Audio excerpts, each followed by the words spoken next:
Всем привет! Естественно, сейчас на слуху такая словесная перепалка дистанционная между Байденом, американским президентом, и Путиным, президентом Финляндии. До такой степени зацепило высказывание Байдена о Путине самого Путина, что он готов даже был с ним дебатировать. После таких формулировок Байдена в ваш адрес вы готовы? Когда мы кого-то изучаем, или мы думаем, что изучаем, у нас складывается впечатление, что мы смотрим на объект нашего изучения через лупу. Или как минимум через прозрачное стекло. На самом деле мы, как правило, смотримся в зеркало. Вот, ну, чтобы нам не пикироваться вот так вот заочно, мы должны продолжать отношения. И более того, вот, знаете, сейчас я подумал вот о чем. В прошлый раз инициатива телефонного разговора исходила от президента Байдена.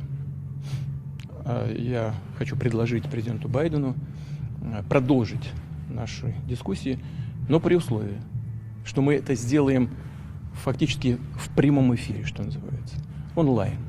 Но без всяких задержек, а прямо вот в открытой прямой дискуссии. Мне представляется, что это было бы интересно и для народа России, и для народа Соединенных Штатов, да и для многих других стран, имея в виду, что на нас, как на самых крупных ядерных державах, лежит особая ответственность за стратегическую безопасность на планете. В течение 20 лет своего правления, будучи даже как бы 4 года премьером, пока президентствовал Медведев, Путин ни разу ни с кем не вступал в дебаты. И он считал, что это не его уровень опускаться до дебатов с оппонентами. Глядел на них свысока, выдерживал такую тенденцию, выдерживал себе красавчика, победителя, ну и так далее. Новый президент Америки Байден оказался умным политическим интриганом, все-таки, да. И когда в интервью он заявил, что считает, ответил на вопрос, что да, действительно он считает Путина убийцей, это настолько сильно зацепило Путина, что тот, даже забыв порепетировать со своими креативщиками, теми, кто пишет ему речь, даже пургомета не выпустил вперед, как-то отстреляться. Перед этим пургомет там что-то побубнил, но официального нормального заявления не было. Что-то поблеяли пропагандисты, и в итоге дед топнул ножкой и сказал: «Хочу сам». Ему дали, и он не придумал ничего лучше. Кто как обзывается, тот так и называется. Понимаете, абсурд? Абсурд какой! Путин до такой степени уверился в своем величии, в силе своего слова, что неважно, что он произнесет, так считает сам Путин, это будет воспринято всеми и кругом абсолютно восхвалебно, с безумным восхищением и как наиумнейшие слова. Потому что какие бы шутки он не говорил, над ними смеялись. Иногда лучше не иметь ядерное оружие, но зато привлекать больше инвестиций в свою экономику, поддерживать и развивать хорошие отношения со всеми государствами мира, что делает Казахстан на практике.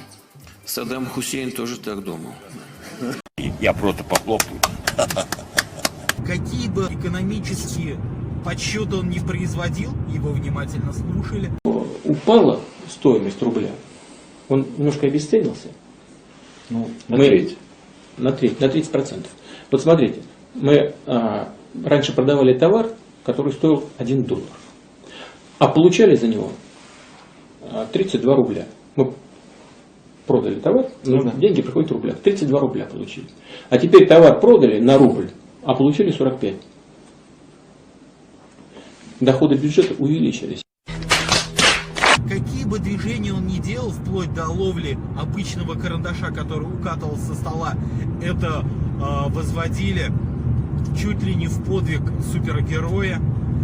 А А вот реальные кадры, как он поймал улетевший было со стола карандаш. Но карандаш поймал ловко. Так что надо отметить, реакция прекрасно. Видно, что президент в отличной спортивной форме. Вы пробовали повторить? Нет. Павел, надо как можно больше заниматься спортом. И поэтому, когда он трёкнул вот эти вот детские словечки, кто как обзывается, то так сам называется, это вызвало смех у всех, абсолютно у всех это вызвало только смех. Понимание того, что дед давно перестал принимать таблетки. Дед со временем это сам смекнул, что он ляпнул не то, что нужно. И тут же, попытаясь выкрутиться, предложил Байдену поучаствовать в онлайн-дебатах. Таким образом он целиком сдал всю партию, потому что он поставил себя как раз в роль тех, кем раньше были его оппоненты. Потому что Байден просто молча, не отвечая на вопросы, никак не отреагировав на предложение Путина встретиться онлайн, его проигнорировал и ушел. Благослови Бог Америку и защити наших солдат. Мистер Президент, Владимир Путин пригласил вас к открытому диалогу. Вы согласны участвовать? Тем самым он его просто подрезал и поставил его ровно в те условия, когда Путин сам своих оппонентов считал недостойными дебатировать с ним. Байден сделал ровно то же самое и произвел эту операцию с Путиным. Дед, прими таблетки. Путин очень сильно боится за свой падающий рейтинг. И на протяжении последних 7 лет он неуклонно падает. Единственная светлая вспышка, галочка, полоса, которая была в его правлении, это присоединение Крыма, когда рейтинг деда просто взлетел и был действительно очень высок. Что же делать? Дед в своем розовом тумане, которым окутали его все эти подхалимы халуи, которые льют ему в уши сладкий мед, он уверовался, что это возможно вернуть то время. И решил об этом просто тупо напомнить. А именно концерт, огромный большой концерт в Лужниках. И это на фоне того, что всех оппозиционеров крепят за нарушение эпидемиологических норм. А Путин устраивает огромный концерт, приезжает туда сам, зал набивается, стадион набивается битком, хотя везде ограничения по рассадке не более 50%, он набивается битком, люди без масок, есть с масками, не спорю, но очень много тех, кто без масок. К тому, что мы так любим и к чему мы так привыкли. Действительно, сегодня здесь очень много людей, несколько десятков тысяч, по-видимому, со многими мы уже поговорили. Сегодня праздник не только, ведь все-таки у крымчан. И те его действия, когда он совершенно незаконно приказывает задерживать абсолютно законные собрания, например, собрание муниципальных независимых депутатов, 200 человек было задержано, 200! Собравшись, ваше мероприятие окончено. По факту осуществления деятельности международной или иностранной организации, неправительственной, деятельность которой нежелательна на территории РФ, вы сейчас все будете задержаны, доставлены в территориальное подразделение для составления административных материалов. В случае неповиновения законным действиям сотрудника полиции, в соответствии с законом о полиции, значит, в отношении вас может быть применена физическая сила или специальные средства. Я никуда не пойду с вами. Основания. Основания какие у вас?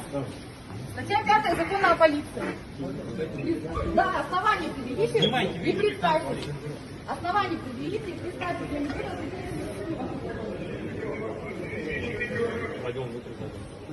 Основания предъявите, основания предъявите и представьте. Не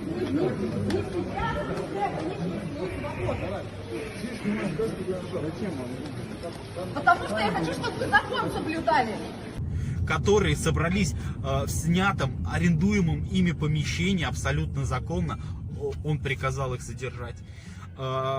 Различные митинги, которые как были 23 февраля, да, многие задерживались то же самое по этим же причинам, как и нарушение санитарных и эпидемиологических условий. И в это время, буквально 18 марта, он проводит концерт, в котором грубейшие те же нарушения и абсолютно никакой реакции властей, ну, как бы, вернее, не властей, а правоохранительных органов, потому что туда приехал Путин и это организовал Путин. Вы понимаете, лицемерие какое. Дед, я не знаю, он совершенно не то, что просчитать на 3 хода, он следующий ход свой уже видит только наполовину.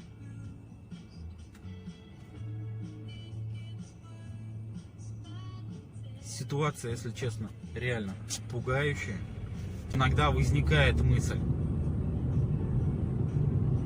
блин, а где же наш Джейми Ланнистер?